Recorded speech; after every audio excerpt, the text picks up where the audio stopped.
What's going on, ambitious vet? Thanks for diving into the trenches with us again this week as we seek to provide you the golden grenades you need to break through to new levels of satisfaction, fulfillment, and success in your life post-military. And if you're brand new, thanks for joining us. Here, we dive into the trenches with some of the top veteran subject matter experts, military spouse, thought leaders, or super patriots that are passionate about moving veterans forward in the trenches of life. Here, we believe that you're not broken. You're not charity cases. And although military discounts may create more margin in your life to become more, hopefully you're investing that margin in personal development.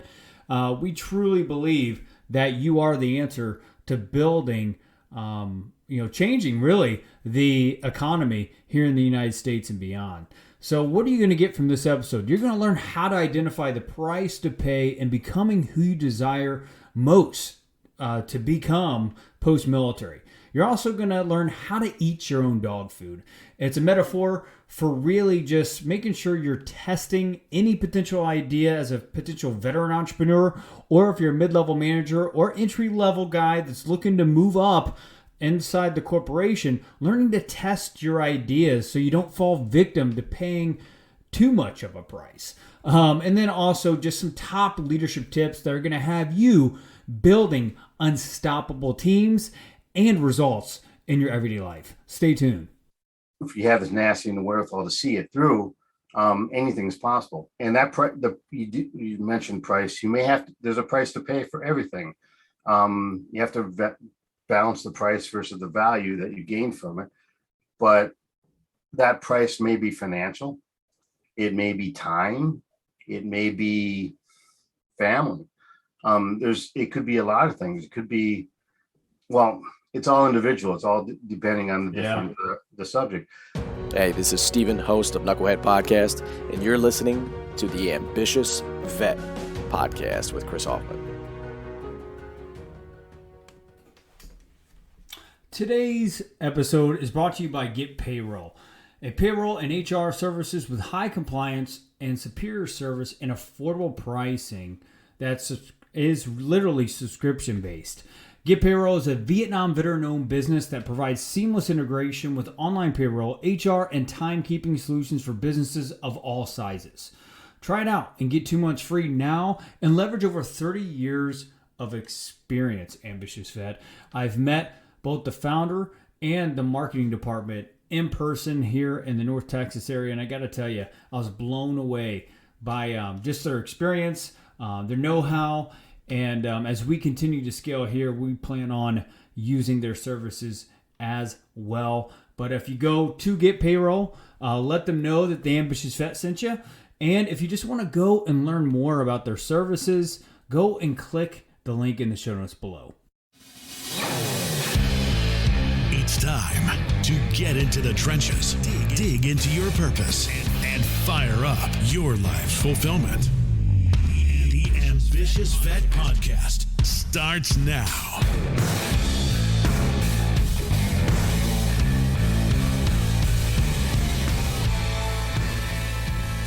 What's going on, Ambitious Vet? We are right back inside the trenches today with Jeff Zika. Jeff is a Navy vet with 20 plus years of international IT experience, turned CEO at Ergo.ai, where they put tomorrow's technology in yesterday's vehicles to make the roads safer for our children. Jeff, are you there? Yes, I am. Hey, man, welcome to the show, brother. Well, thanks for having me on. Been an experience, that's for sure. Yeah, it's great to have you. And, we were just talking offline, Ambitious Vet, and, Jeff doesn't like to put so much of the veteran card out there. And I can definitely respect that because I can make sure that I don't wear the Afghan war hat all the time. And I really do respect that. And he's really going to be intentional around just what kind of golden grenades he can provide to keep you moving forward in whatever area of life that you're looking to improve on. But before I turn it back to you, Jeff, I just got to give you huge props. Jeff's startup, Ergo.ai, Startup Grind Pitch Tech finalist, Hostler's Veteran Venture semifinalist. He's really inside the trenches, making a difference post-military and really leveraging all that 20 years of human capital to really just make a damn difference in the world. And, I just admire all that work, all that experience, man, and you going out there to potentially just help support our children being safe, because I got my first one on the way, due January 2nd. So this I think this message will really help hit not only me in the heart, but a lot of ambitious vets on the show. Sure thing. Yeah, we've had a long journey. We started out IT, obviously. I left the military, joined Microsoft, spent 5 years there. Digital, HP, Compaq, and so forth, did the corporate thing. And then just basically went on my own in 93, 94, building companies overseas, primarily in Southeast Asia, in Malaysia, Singapore, Thailand, and starting a few airlines over there. And then got into aircraft logistics, and then into drones and R&D and drones and so forth. And came back to the US a couple years ago. Found out I didn't have a record here. So I spent the next 2 years rebuilding that. And then founded Ergo Systems, which became Ergo AI a couple years ago. Got together with my Microsoft colleagues, or several of my Microsoft colleagues, and we were looking for a way to give something back, basically. We all, we've spent years, 20, 30 years at Microsoft, Adobe, so forth, building things that didn't really help you, or didn't really make the world a better place. They made life and work easier, but they didn't make a difference, really. And in the later stages of our careers, we all decided that, hey, we've got these own problems ourselves, with our children and with our, our elderly parents and so forth. So let's see if we can figure out a way to put our backgrounds and our recent experience with a couple X Prizes, Go Fly and Alpha Pilot that we competed in, to good use. And we realized that the new safety systems coming out in new cars with advanced driver assistance and distracted driver monitoring and so forth, connected vehicle, but they're coming out in new cars. That's the point. 6% of the vehicles on the road today are newer vehicles with these systems. But what about the other 94%? And we looked at that, and we looked at what we'd been doing, and we figured that we could build a way to put these type of systems in older cars in a retrofit manner that could be usable by our children and by our parents, who generally don't use smartphones and so forth and don't iron up on the tech. And do that as a way to give back and as a way to make the world a better place, as well as protecting our own families as we go forward. No, I love that, because, me and my wife, we joke around because our first one, Lucy Grace, which would be a daughter. So I'm already listening to a lot of Rodney Atkins songs right now, like Cleaning This Gun and stuff like that. But I mean, we're already joking around on how just pretty much we're not going to buy her a new car whenever she's at age, right? We're going to buy her probably an older used car or something like that. And, me as a father, protective father, I'm obviously going to be very protective and being like, hey, be back by 10. I mean, 9, just kidding. And all that, right? So like these protective parents, I think you have a great market. I think you have the great emotional pull for guys like me that's just like, hey, yeah, she's probably not going to be in a Mercedes Benz, her first car, because, she may, let's face it, I didn't treat my first car very well. So tell us more about why you decided to turn into more of the used car market versus trying to get into like the Lexuses, the Mercedes-Benz, Toyotas, new manufactured cars. Why that market? Well, to be honest, we're building an IoT device, so it's a standalone system. The goals are it has to be standalone, it has to be disconnected, meaning it can work disconnected, no connectivity at all. If it's not available, if it's available, of course we use it. We do have connected car, we do have modems and so forth. Can fit in any vehicle of any year, of any age. From Model A's up to new vehicles, new cars coming out the lot today. All we require is power.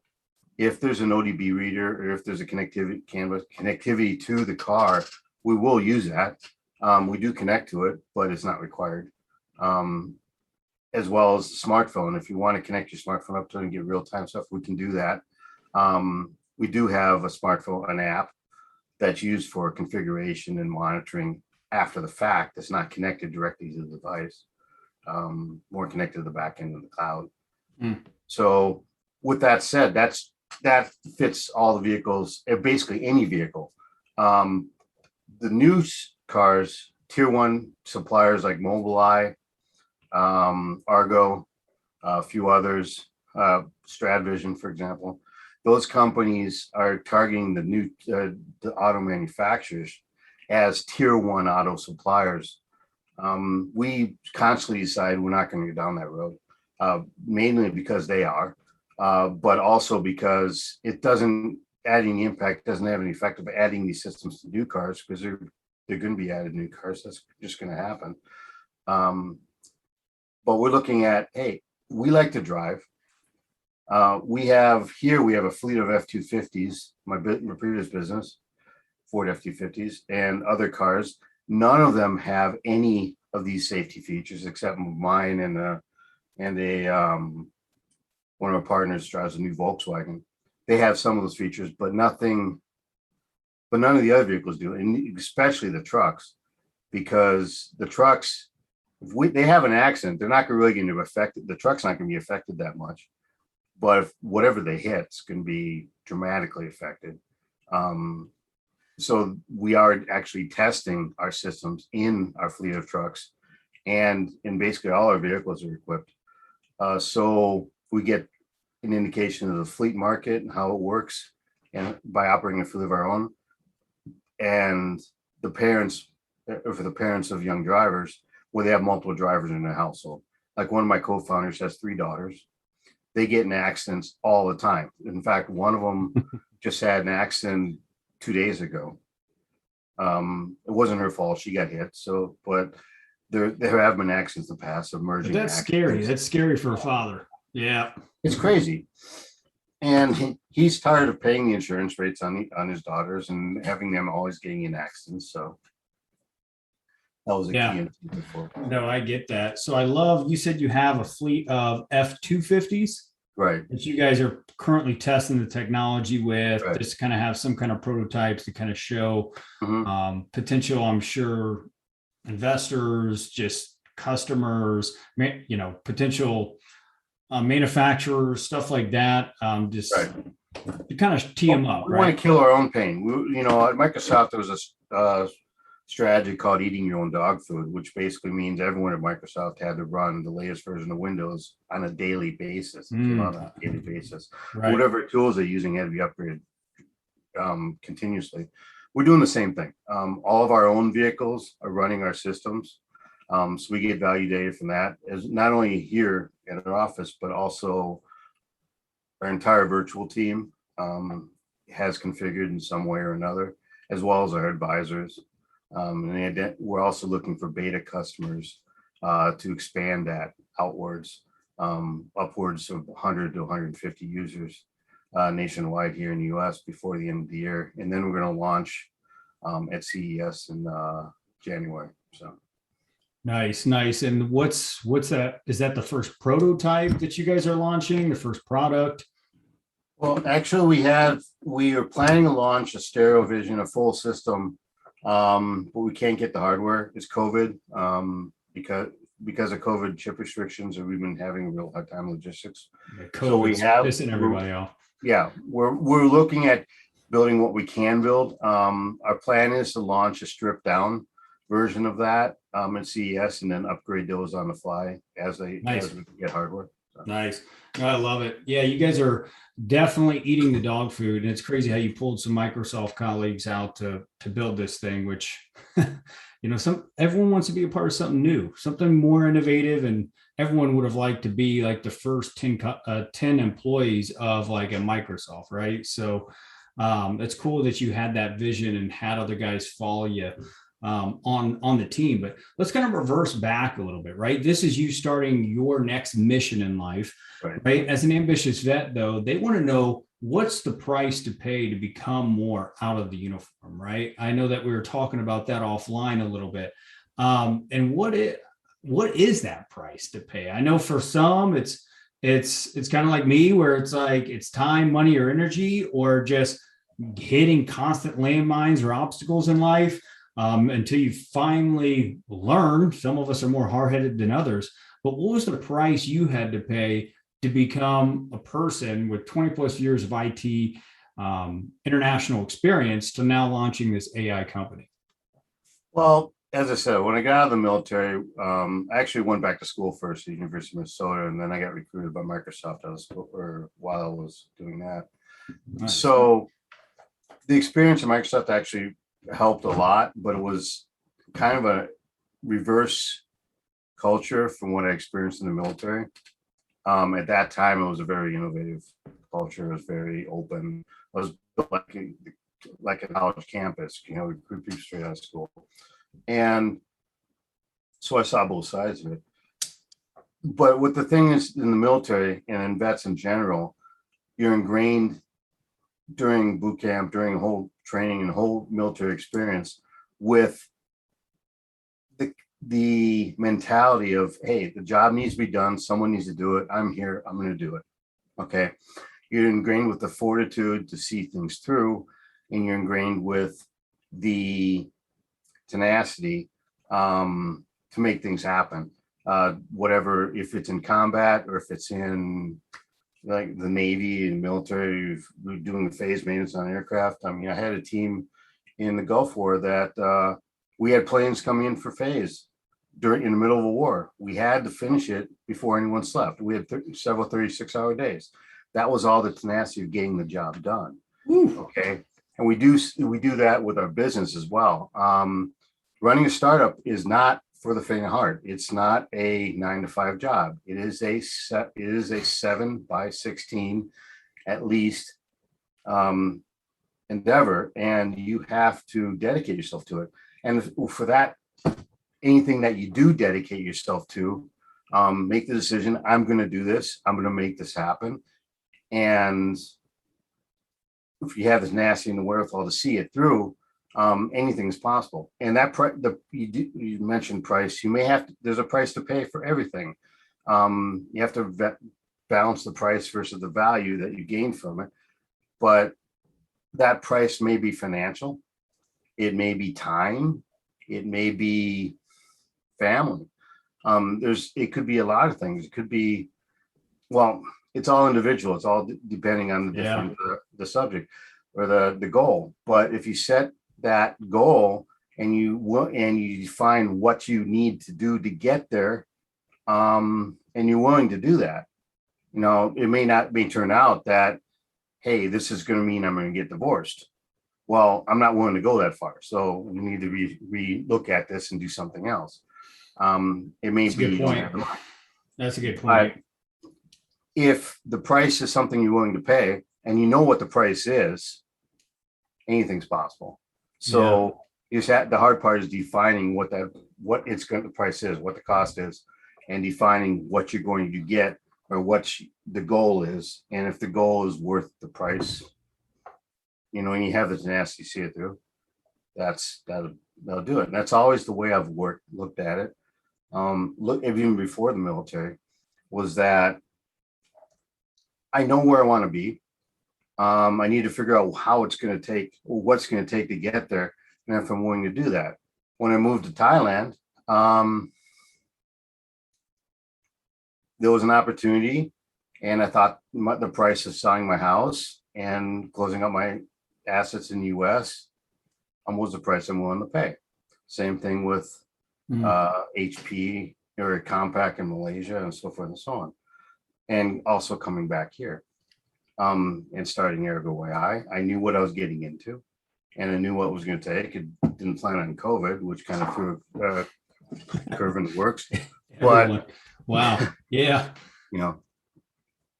So that's great. No, I love that, because I know I have probably weekly, if not bi-weekly, conversations with my wife, Jeff, just around, hey, is the price we're paying right now worth it for the high-end goals and aspirations that we have? And we're constantly looking at that and assessing and auditing our life on if the price is right? No pun intended with that, right? But no, to your point, it's like, looking back before I met my wife, Jeff, I never thought I could build achieve my goals and aspirations while being a family man. And I think a lot of ambitious vets, when they get out of the uniform, they have these big goals and aspirations, but they don't know the price that it actually takes to, achieve high levels of success and achievement. And it does. There is a balance. There's an ebb and flow to it, and there's not always, a straight path, or it's not a 2 to 3 year plan every now and again. Unless you have the team, you have capital, you have resources. Sometimes it's not like that, is it?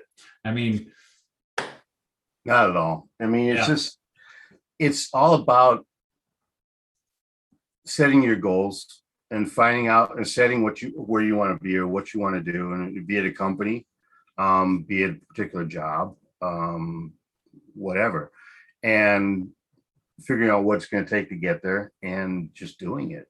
One of the big problems I have here locally is, people commit to doing things. You have to follow through. If you commit to something, you got to do it, or come up with a good reason not to do it, and let people know about that. Yep. So you got to be trustworthy. You have to be able to commit. And military people, or people in military, or coming from the military, have that. I mean, you have a job to do, you have an order to follow, you people are soldiers or leaders, so forth. But you have a goal, and you've committed to making that goal, and you do whatever it takes to make it. But also having this, you have to make the decision at some point, maybe that goal is not feasible, so let's readdress. But let the people up to your chain of command, or in your company, or your boss, or whatever, know about that, and then they can adjust as well. One of the big things I learned in Thailand is in general, Thai employees will tell you what you want to hear as an expat, which you have to get around. But saying that, they tell you what they think you want to hear, and they'll commit to doing things that they don't know how to do, but then they won't come back to you and say, hey, listen, we need to, I can't do this. I need help, or don't know where to go from here. And when they do that, when they do ask for help, the help's available, but the hard part is asking for help. So you need to build a culture of that as well, with the people you work with, and with the people that follow you or you work for, that once you commit, do it. If you can't, or if your employees can't, for example, let someone know, and then we can adjust. It's no big deal.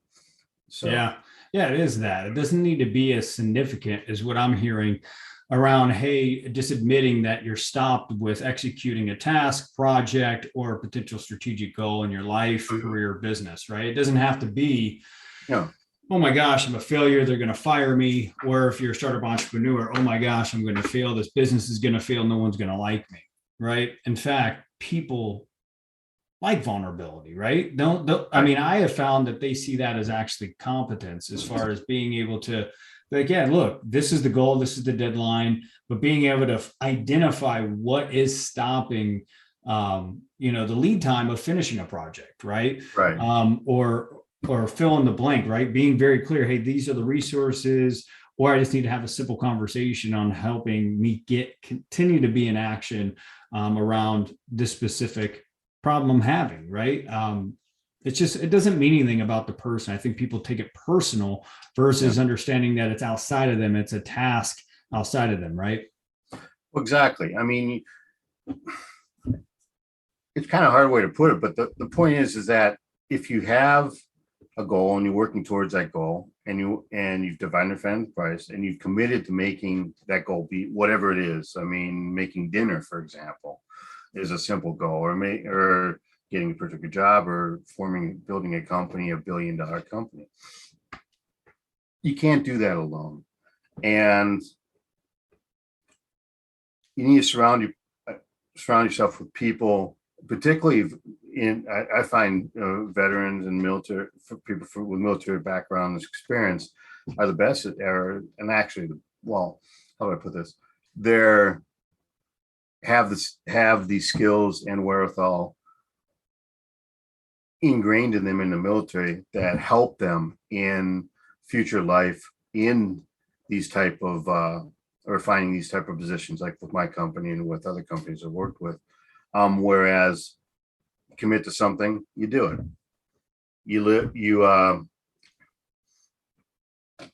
If you can't, you find somebody to help you out and you work as a team, not to get to that goal, same goal, but instead of working on yourself, you build a team around yourself to work towards that goal.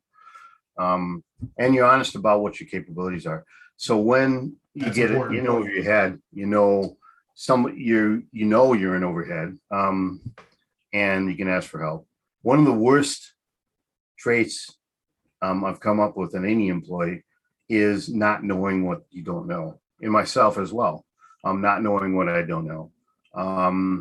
Being able to identify that I don't know something and figure it out.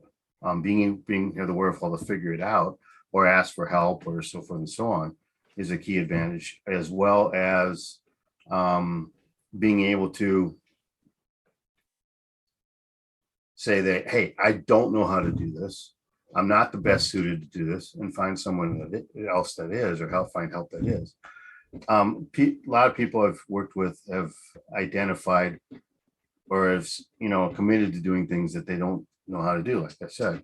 And you have to, if they identify that themselves and they own up to it, they can be helped. If they don't, they can't be helped, and it's unfortunate and things happen. And the system inevitably weeds them out then, right? Right. Whenever you're not honest with your competencies, which I think there's too many fake it till you make it still going on. That slogan, I never believed in it. Never believed in it either. And I actually had someone, San Jose investor once told me, like, hey, take your company, just fake your product until you actually have the product. And I'm like, well, that's not the way we work. I mean, we want something that works, and it does it, But right. Anyway, that's the mentality. That's very prevalent in that type of environment. Go work, develop fast, work fast, and break it. And break things, and then ask for permission later. I mean, there's several companies, well-known companies, we know that have operated on that platform, and it's just not the way to go. And it's not the way you work in the military, for example. You don't push to so fast that you break things, and you definitely don't ask for permission later.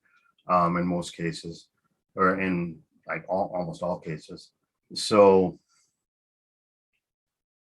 I don't know. It's hard to explain. I mean, the way I've lived in my life and the way I've worked since military, it's like you see a job, you do it. If you can't do it, you find somebody to help you do it. Yeah.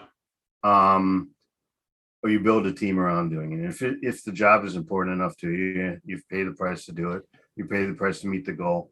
The price may be building a team, maybe hiring people, maybe paying a contract or paying a consultant, or maybe it could be a multitude of things.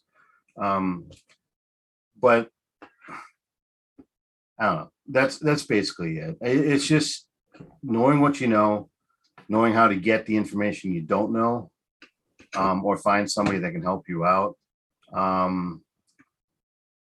If you see a job that needs to get done and you're the man on the scene or the woman on the scene, you do it. I mean, don't complain to somebody. This isn't being done. It's like, go ahead and do it. And have the ethical fortitude to own up to your own limitations, and find people that fill in those gaps in your own limitations. And that's what I've been trying to do. So. No, that's great. And what I hear underlining everything is communication, definitely integrity, but also just willing to follow through. But also when you're not able to follow through, being able to slow down to actually get some kind of perspective or feedback to kind of identify what may be missing for you to actually execute on something, right? Which is huge. Now, I know you already got, potential associates or colleagues coming in, trying to get you to your next thing. So for the sake of time, I want to kind of just transition into our last segment of the show, Jeff, which is the last golden grenade, right? So there's an ambitious vet, right? We call them ambitious vets, right? There's a veteran that's been out for a few years that is, has the basics down for career stability, but they're just lacking satisfaction, fulfillment. fill in the blank. They're just lacking something in life, right? What would be one last critical insight that you'd provide to that ambitious vet? And then we'll give you an opportunity for our audience to go figure out how to be a beta user of your product. Okay, well, the best advice I could give is like identify where you want to be. I mean, you may see someone else that has a job you want, may see someone else that has a wife you want. I mean, you may see someone else that has a life that you want for yourself. And it's not all about money. It's all about feeling comfortable with yourself and so forth. And then set that goal. I mean, you say you want to work for Microsoft. Like, I didn't want to work for Microsoft when I started out. I mean, it just happened. But if you want to work for Microsoft or for Google or for whatever, find out what it takes, find out people who to talk to, and make it happen. I mean, if it doesn't happen the first time, or if it doesn't help, you go in for an interview and it doesn't help, you don't get the job, or it doesn't go well. Hey, you failed. So what? I mean, failure is a part of life. And a lot of time in the military, we don't experience failure that much. Or if we do, it's a different form. So it's okay to fail. And the whole point of failing is learning from it and moving on. It's not how fast you fail. It's not how bad you fail or how bad you go down. It's how fast you get up. So that matters. So take every failure as a learning experience, and take every setback as a learning experience, and either redirect or continue on in the same path. And eventually it'll happen. I used to believe, or I still believe, that no matter what happens in life, things tend to work themselves out in the end. It may take years, it may be right away, but there's never a fatal situation. You always can move beyond where you're at now. Be it you're homeless, or be it you got $1 million a year job salary, or you have your own business and you're working on building a unicorn.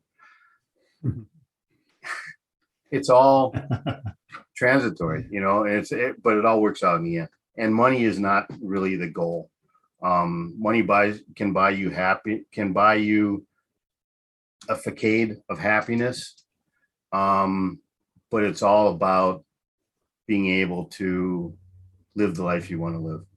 And if you're happy with that, great. If you're not, then set a goal, have the fortitude to meet it. And if you can't, find help. And there's resources out there, particularly for entrepreneurs. Starting a business in the US right now has never been easier. There are thousands, if not tens of thousands of different companies and websites and apps and people that'll help you, and mentor groups that'll help you out. You just have to find them and ask the questions. And they're there.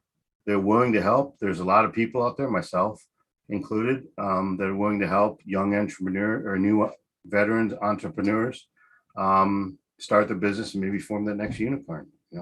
There we go, man. I'm still learning that things just kind of work themselves out philosophy. Yeah. Man, that's good. Ambitious Vet, that's solid advice. Definitely take action on that. But Jeff, where can an ambitious vet go to learn more about Ergo.ai's beta test and getting? That's exactly where.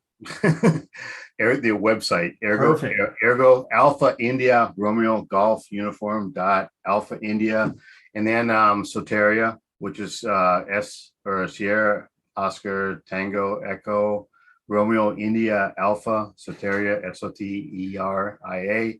You still got it. You still got it. Yep. Ergo AI /Soteria.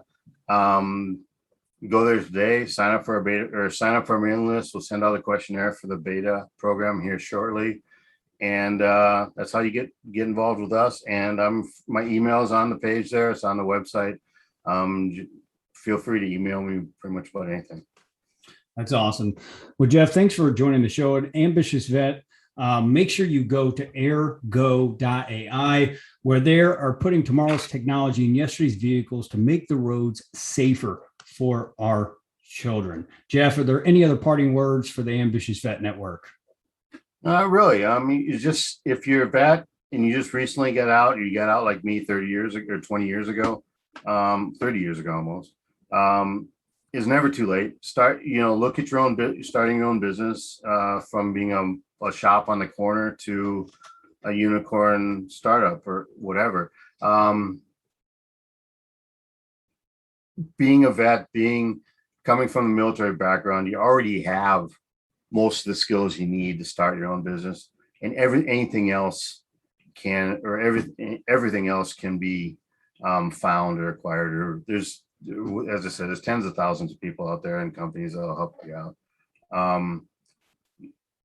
Start small, start big, run a startup, doesn't matter. If that's the way you want to go for it, and the help's there to make you successful. That's all I can say. Jeff, amazing stuff. Again, thanks for joining the show. And Ambitious Vet, as always, hold the vision and trust the process. Take care. The Ambitious Vet is available on all popular podcast platforms. Go to vettrainingcoaching.com to subscribe, rate, and share with fellow vets. Hi, I'm Charles Reed, CEO of Get Payroll and a Vietnam veteran. If you're looking for a payroll company with a CPA and a U.S. Tax Corp practitioner on staff to help you make sure your payroll stays in compliance with all of the IRS, state, and local rules, then look no further. Help support a 30-year veteran-owned business by visiting getpayroll.com for all your payroll needs. And get your first 2 months free.